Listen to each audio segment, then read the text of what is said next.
Clarissa here. We are back in the Limelight. This is our fourth live today. Can you believe? I'm thrilled because usually we don't go live, but I've decided that in 2021, we're going to change things up a little bit here. We're going to start doing a lot more lives and really exciting stuff. So these videos, apart from being live, after you can watch them on Roku, Chromecast, Amazon TV, Android TV, Apple TV. You can see it on Pluto, Zumo, Sony, Dailymotion, and a bunch of others, which is really, really cool. The podcast you can listen to Apple Podcasts, Google Podcasts, Amazon Music, Stitcher, Spotify, Pandora, and Podbean, but not only. I just can't remember them all. And don't forget to get over to see the latest edition of the In the Limelight with Clarissa magazine. It is intelligent media for the savvy entrepreneur. You can find that on clarissaburt.com. All right, I think I've said it all. Oh no, let's not forget. Latest and the greatest entry here at In the Limelight Media is something I'm really, really excited about.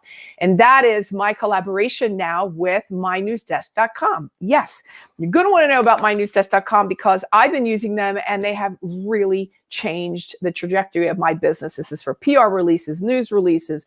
You can get with hundreds of thousands of journalists all over the world to get your message out. If you got some really cool stuff going on, you want to get a PR release out, you want to just some news to go out, just so, people know, how to find you and journalists can find you. Wouldn't it be great just, for them to call you and say, hey, can I write an article about you? Can you be on my show? Much like we do here. So that is really, really, really cool. You can, you get your news stories covered, and they monitor, as I said before, billions of sources. I said that with a B, by the way, and I verified that it's with a B. All right, so we've got that out of the way, and I would love to say thanks. Love the glasses, Bill. Very kind of you. They're just regular readers because I don't see much anymore without them. Let's bring her on. Have you all heard or even tried mental toughness, mental performance toughness? Well, I haven't, but Dr. Ellen Reed is going to tell us all about it. Hello and welcome to the show. Hello, thank you.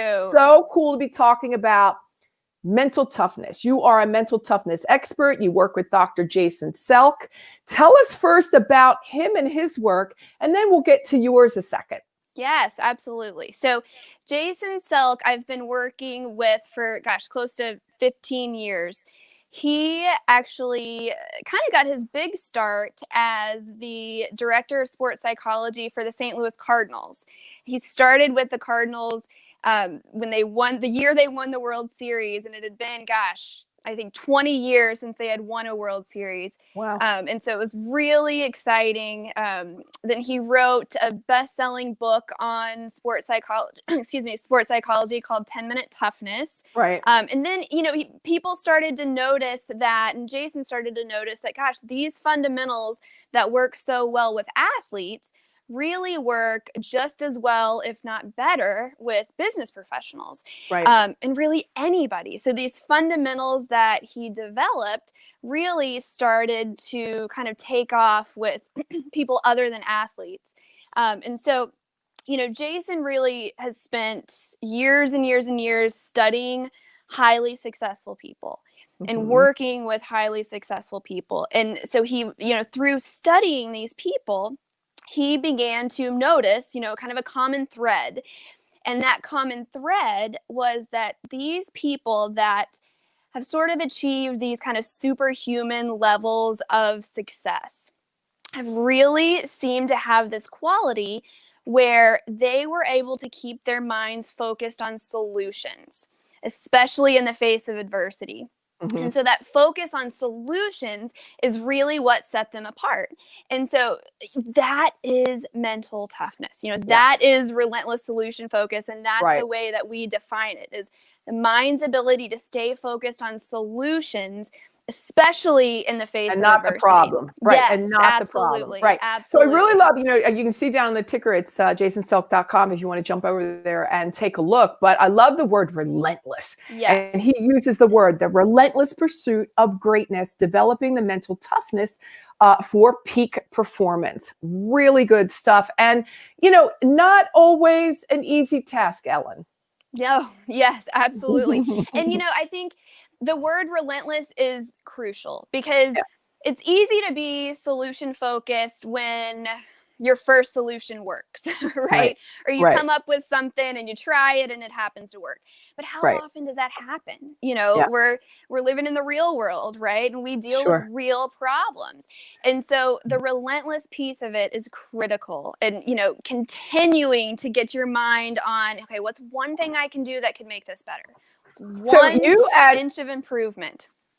Right, exactly. Well, you and Jason Selk, Dr. Jason Selk, wrote a book together called Relentless Yes. Solution Focus. Let's get to that right away. I want to hear Yes. more about it. Yes. So relentless solution focus is essentially another way of defining mental toughness. Really they're one and the same. Again, it's your mind's ability to stay focused on solutions. Now, the thing about it is that we all know, like, it's nothing new that it's good to be positive, right? It's good to be optimistic. It's good to try to keep your focus on solutions. We know this, but we haven't been taught how to do it. Right. And, there's a lot of research on optimism.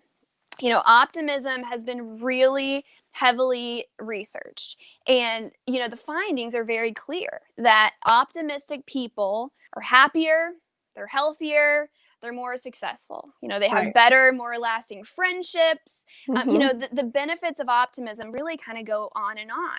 Right. And, it doesn't have to be limited to that small percentage of people that happen to be born with it, right? Those kind of Well, let me stop you there a second. Yeah. Let me stop you there, Ellen.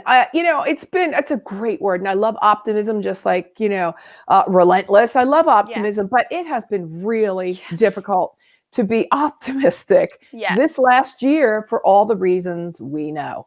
Yes. What say you? I mean, what would a next step be in in doom and gloom times how can we stay optimistic?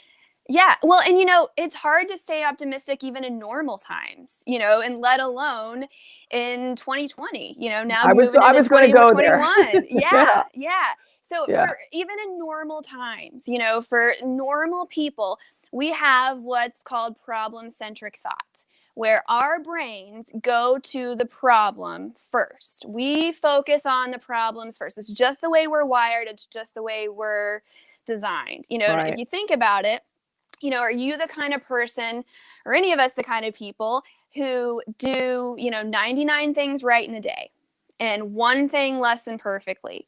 And when on your drive home from work, or, you're now, a lot of us are working from home, right? You're thinking about that one, right? You're thinking about the one thing that didn't go perfectly. Yeah. And again, that's typical. That's normal. So if that sounds like you're not broken, you're normal. So essentially, essentially what mental toughness is, though, is we're training you how to become abnormal. Mental toughness is abnormal. But people that have discovered this sort of secret to success, secret to life in developing this relentless solution focus, or this optimism, really reap the benefits. And I think, to your point, that it's hard and it doesn't come naturally, even in normal times. It takes consistent training.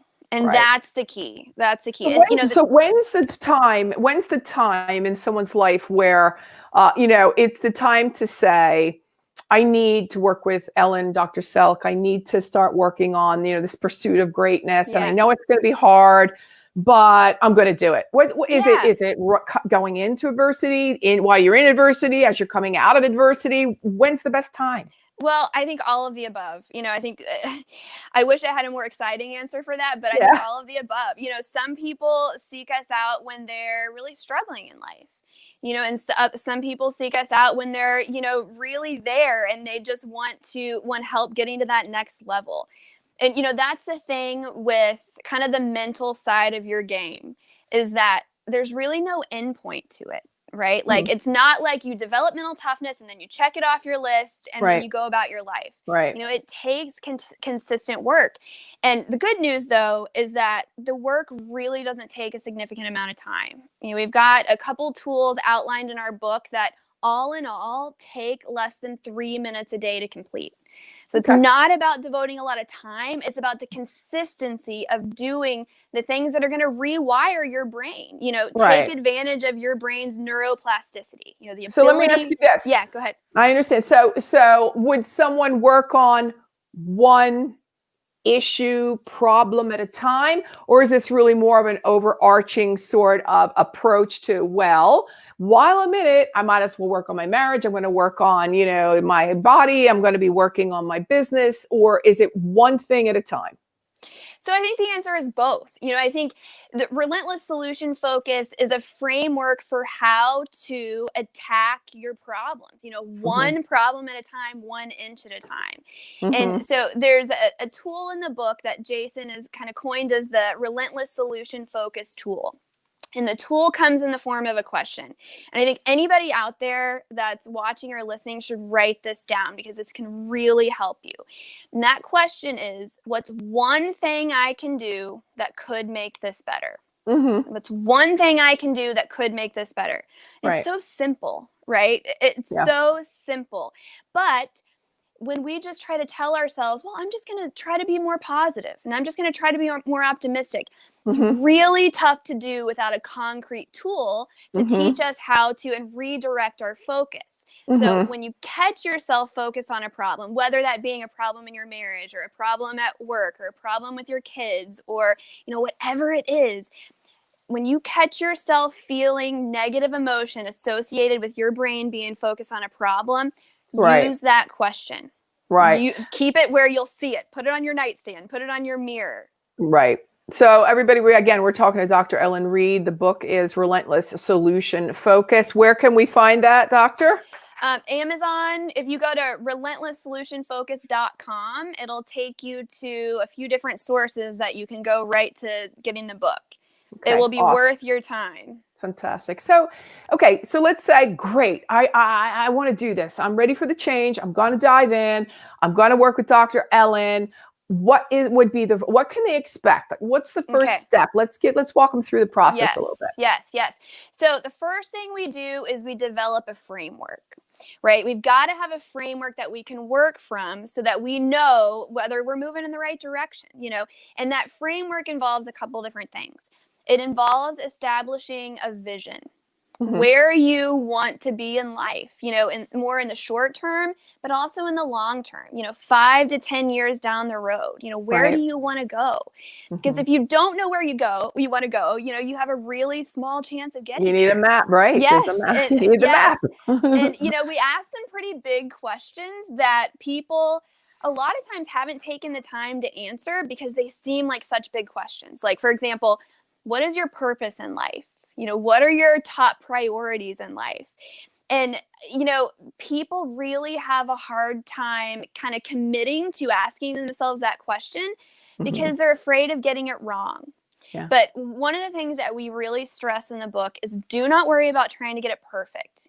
Pick something, get a starting point, and you can modify it as you go. Right. So we really want to establish a vision.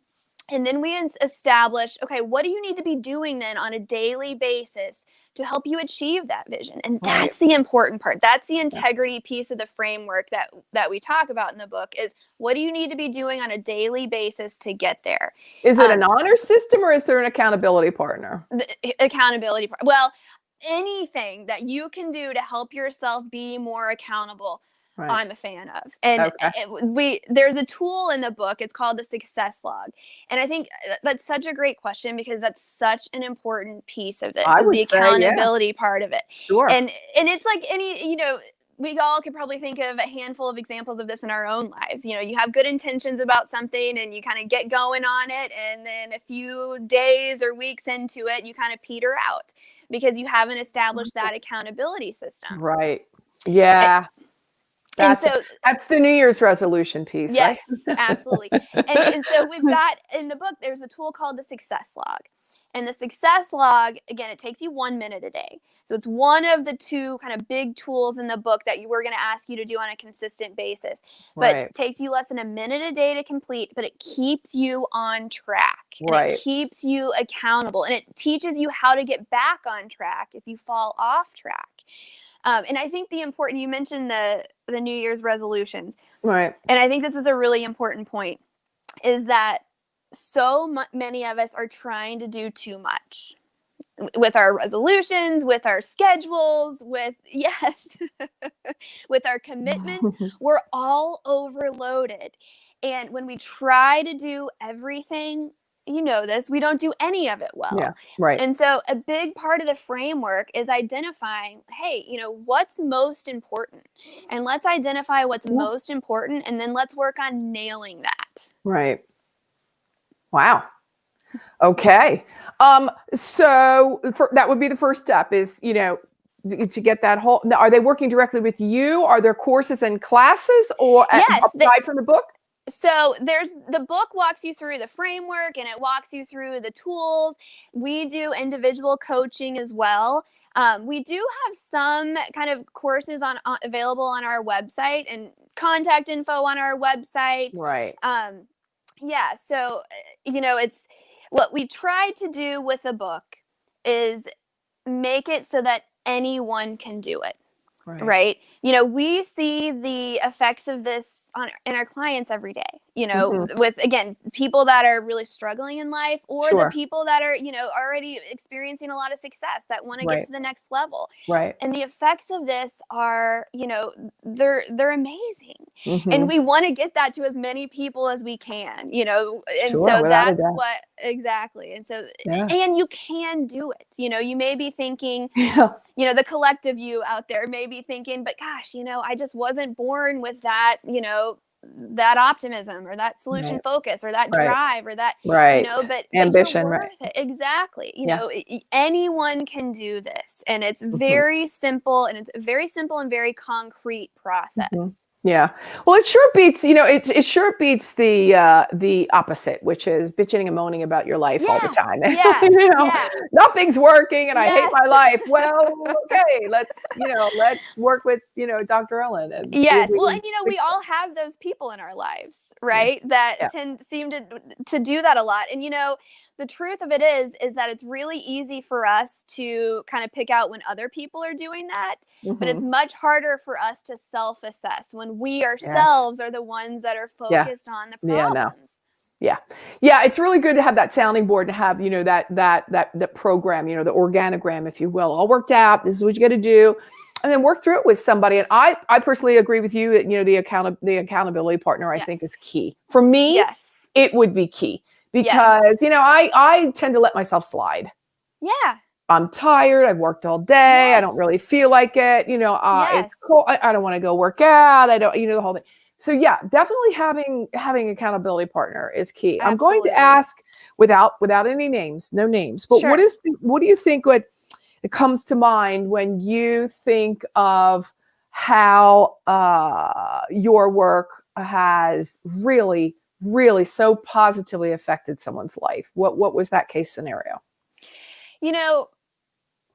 We work with, professional athletes, Olympic athletes, business owners, CEOs.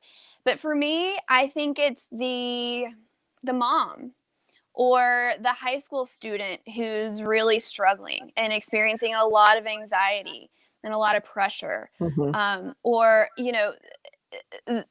those are the situations, those are the cases, those are the clients where I feel like, that's when I'm doing a really good thing. Yeah. And I will tell you this too, that the professional athlete, the CEO, their issues and their struggles are no different than the struggles of anybody else.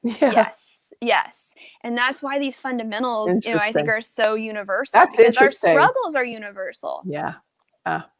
I think we just get older, but our problems don't. The issues don't. And some of them just stay with us for a really long time. Yes. And that's why it's so important. It's imperative, and it's really key to work them out. Because that is what, if you stay stuck for a really long time, that's when I think that's when you can, you're sitting around going, my life sucks and I hate my life, and I don't stay stuck. Move on. You've got, you've got the option. There are tools out there, and resources and books and courses and classes and meetups and groups and people. There's all kinds of things There to move is. on. Yeah. And, I think that can sometimes too be overwhelming for people, that there's Right. so much out there, where do I start? Yeah. Just pick something, just start with one thing, Right. and don't try to do too much, don't set 3 New Year's resolutions. Don't even set 2 New Year's resolutions. Start with one and start Right. with something realistic and develop the self-confidence to know that, I committed to exercising twice this week and I did it. Yeah. That is so much more effective and so Sure. much more efficient at promoting growth than saying, hey, I'm going to exercise every day this week. Right. Even though I probably am not going to do it, at least that'll put me further ahead than had I not set that goal. Yeah, and then you feel Start good about realistic. yourself. Exactly. Yeah. And then when you start Yeah. to feel really good about yourself and, little incremental changes, they get you Absolutely. gassed up to do more. Yes, right? absolutely. Wow, I did that. I could probably push myself to the next level. Listen, Yes. Dr. Ellen, I can't thank you enough for being with us. My I tell pleasure. everybody where they can find you on social. So I'm on Instagram. I think it's Dr. Ellen Reed. You can tell how much I'm on there. Right. I'm on LinkedIn, Facebook. Just look up Dr. Ellen Reed. Absolutely. And go to jasonselk.com and you can find more info about And us. it's in the ticker right there Yes. underneath the video, everybody. So Yes. again, I thank you so much. These are the things that entrepreneurs need to hear. Entrepreneurs, a lot of them took a hit this year. And they're kind of they're kind of feeling a little. So I'm speaking to a lot of people. This is what I do pretty much all day long. Yes. A lot of them are took a hit and they're in the doldrums and they're looking for ways to to perk up, change their lives, move on, and never look back. So Yes. I'm so excited that you've been on the show. So thanks very much Thank again. you. And we'll talk to you again, everybody. We will see you again very soon with yet another episode of In the Limelight with Clarissa. Stay tuned for the next one. Bye, everybody, for now. Thanks for listening to this episode of the In the Limelight podcast, intelligent media for the savvy entrepreneur. You can listen to this and all of my podcasts on Apple Podcasts, Google Podcasts, Stitcher, Spotify, Pandora, and Inspired News Radio. You'll find all of my videos and the In the Limelight digital magazine on clarissaburt.com. And don't forget to connect with me on social pretty much anywhere. Stay well until we meet again in the Limelight.